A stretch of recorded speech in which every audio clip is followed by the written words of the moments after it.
যাত্রীদের কাছে একটা আলাদা প্রাধান্য পায়।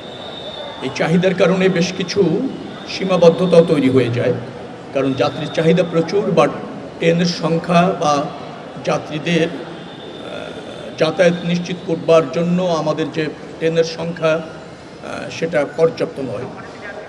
আমরা ৩২,০০০ আন্তনগর ট্রেনে প্রতিদিন যাত্রার সুযোগ করে দিতে পারি।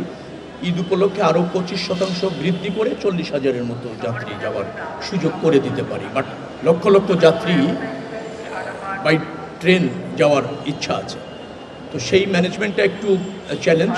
তো সেই ম্যানেজমেন্টের কেমন চলছে, কিভাবে যাচ্ছে সেটা দেখতে এখানে আসা। তো আমি অনির্ধারিতভাবে গিয়েছি, যে কোন ট্রেনটাতে যাব, কিভাবে যাব, কখন যাব, এরকমভাবে একেবারে নির্ধারিত ছিল না। যে ট্রেনটাতে আমি উঠলাম, দুটি ট্রেন, তো আমার কাছে পরিবেশ, যাত্রীদের সন্তুষ্টি বেশ ভালো মনে হয়েছে। পরিচ্ছন্নতা, ফ্যানগুলি চলছে, সিট বা অন্য জায়গায় খুব বেশি সিটিং ক্যাপাসিটি অনুসারেই যাচ্ছে।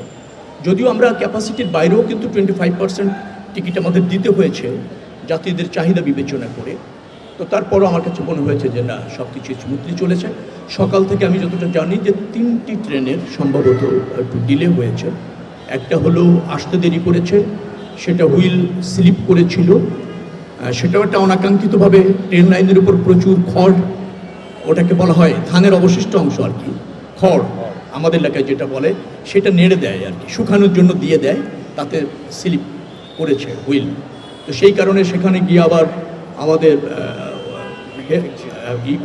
ট্রেন দিয়ে নিয়ে আসতে হয়েছে, রিলিফ ট্রেন দিয়ে তাকে আবার নতুন করে সচল করে নিয়ে আসতে হয়েছে। ওই কারণে একটু দুটা ট্রেন সম্ভবত ডিলে হয়েছে, 2টি বা 3টি। একটা মনে হয় 20 মিনিট, একটা 1 ঘন্টা, আরেকটা মনে হয় 2 ঘন্টা হয়ে যাবে। এছাড়া বাকিটা ঠিক আছে। সময়ের সাথে সাথে দেখা দেয় নিত্য নতুন প্রয়োজন। রেডি থাকতে হয় প্রতি মুহূর্ত। তাই এলো ইনোভার, যেন আপনি লাইফে থাকেন রেডি প্রতিদিন। Innova, designed for now. না, গতকালকে যেটা হয়েছিল সেটা আমার মনে হয় কালকের মধ্যে আমরা অনেকটা ম্যানেজ করে ফেলেছি। আপনি দেখবেন ম্যানেজ করে ফেলেছি। আজকে যেটা হয়েছে, আজকে আবার হয়েছে। আজকে যেটা সকালে হয়েছে সেটা আমাদের আজকের কারণ, আর গতকালকে যেটা হয়েছিল সেটা গতকালকেই শিডিউল আবার রিফর্ম হয়ে গিয়েছে, জায়গায় চলে আসছে।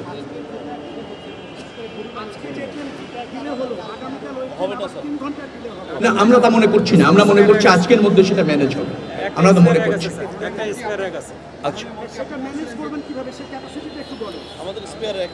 স্পেয়ার ট্রেন আছে, স্পেয়ার লোকোমোটিভ এবং আদি আছে, সেইটা আমরা ওখানে শিফট করেছি, যার জন্য ম্যানেজ হয়ে যাবে।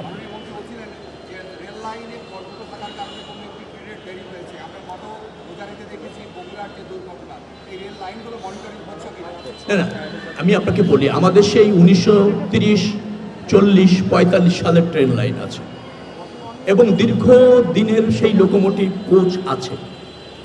যে হারে আমাদের চাহিদা, সে হারে আমরা ট্রেনের সংখ্যা, ট্রেনের লাইনের সংখ্যা অথবা ধরুন লোকোমোটিভ, কোচ, এগুলি আমরা প্রতিষ্ঠিত করতে পারিনি, এটা সত্য।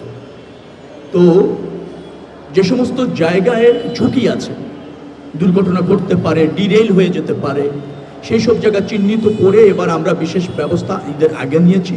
এটা চলমান আছে এবং সবসময় সতর্ক আমরা আছি। আশা করছি যে এখনকার ট্রেন লাইনের যে অবস্থা, তাতে আশা করছি কোনো বড় বিপর্যয় ইনশাল্লাহ হবে না। এতটুকু আমরা এনশিওর করতে পেরেছি।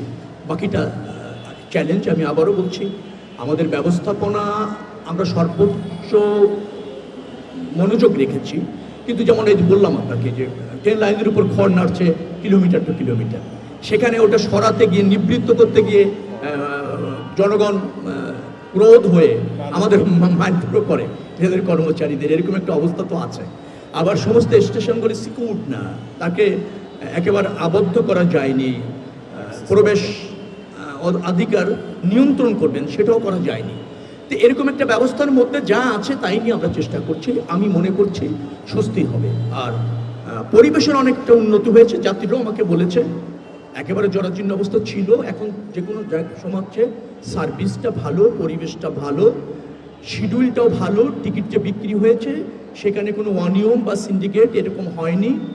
সবসময় তদারকি আছে অনলাইনের ভিত্তিতে, যে আগে নক করেছে তাকে আমরা টিকিটটা দিতে সক্ষম হয়েছি। তো এইটুকুই। এক্ষেত্রে আমাদের যেমন কুরবানির সময় আমাদের 51টি কোচ আমরা যুক্ত করেছি নতুন করে ঈদের সময়। আমরা মনে করছি 85 থেকে 86টি লোকোমোটিভকে যদি আমরা ফাংশনে রাখতে পারি তাহলে স্বস্তির হয়ে যাবে, যে ডিমান্ড আছে সেটা ফুলফিল করা যাবে।